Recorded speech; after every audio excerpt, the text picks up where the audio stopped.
has been an explosion at the Boston Marathon. Our bombers are on the run right now. I remember saying, this is bigger than you think it is. This isn't the end. That was a look at the second season of FBI True, now streaming on Paramount+. The first two episodes look back at the 2013 Boston Marathon bombing. Saturday marks 10 years since 3 people were killed in the attack that injured hundreds, including 17 who lost limbs.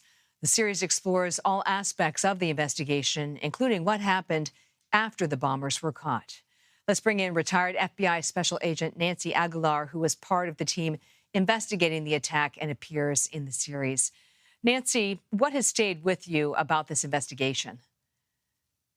Hi, Catherine. This investigation was obviously a tremendous and very monumental investigation, especially for all the agents in the FBI. I had just arrived to the Washington field office extraterritorial squad, and I did not know when the attack happened that I was going to be working this investigation.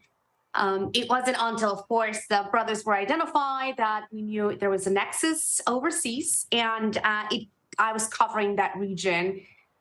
I still remember, of course, the attack coming up on TV. We stopped doing what we were doing. I could not believe there was another sort of 9/11 happening in the United States, and it was numbing. Once I knew. I was just going to say, I was just going to jump in. You know, I'm glad you said that, Nancy, because it really did feel like another 9/11 at the time, and kind of numbing and shocking and so unsettling at the same point. Exactly. The devastation and the casualties and, the individuals that died during the attack, all of that stayed with all of us that worked that investigation. Of course, probably more so with the domestic side, meaning Boston and the surrounding, states.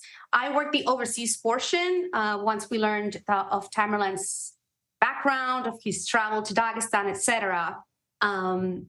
And what I remember the most is, of course, besides the tragic event and being of such a big magnitude, was that I had to put 110% into my work. This was no just a petty theft. This was where lives were lost.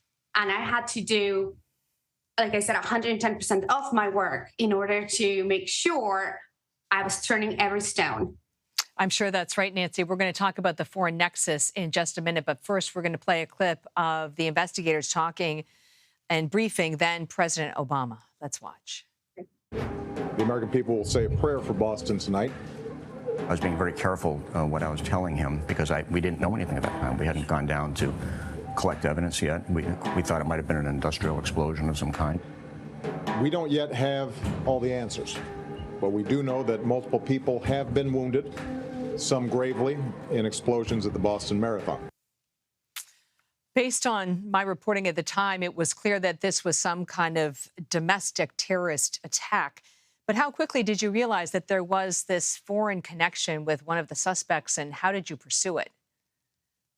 Yes, we weren't able to actually know that it was under our purview here at the Washington field office until Tamerlan and Jahar were identified. Of course, once Tamerlan's name was run in our system, we discovered that we had him in our databases. He had been looked at back in 2011 along with his mother, Subadat Sarnaev.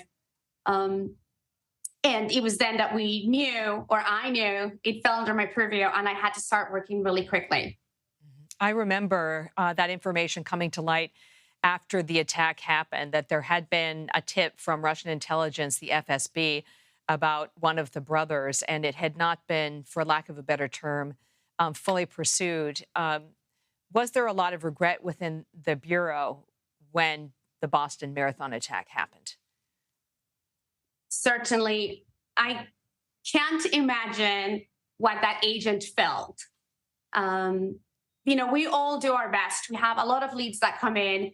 Some are legitimate and some are not. We try to do the best we can. It depends on the agent. It depends on the field office, how comprehensive we will be. It also depends on the type of lead we get. We are governed by the Attorney General guidelines. And that sometimes prevents us from doing a full investigation, and we can only do an assessment. I cannot specifically say what this agent did do or not do. I know there is a report about some of the actions he took and did not take that could have potentially prevented this attack.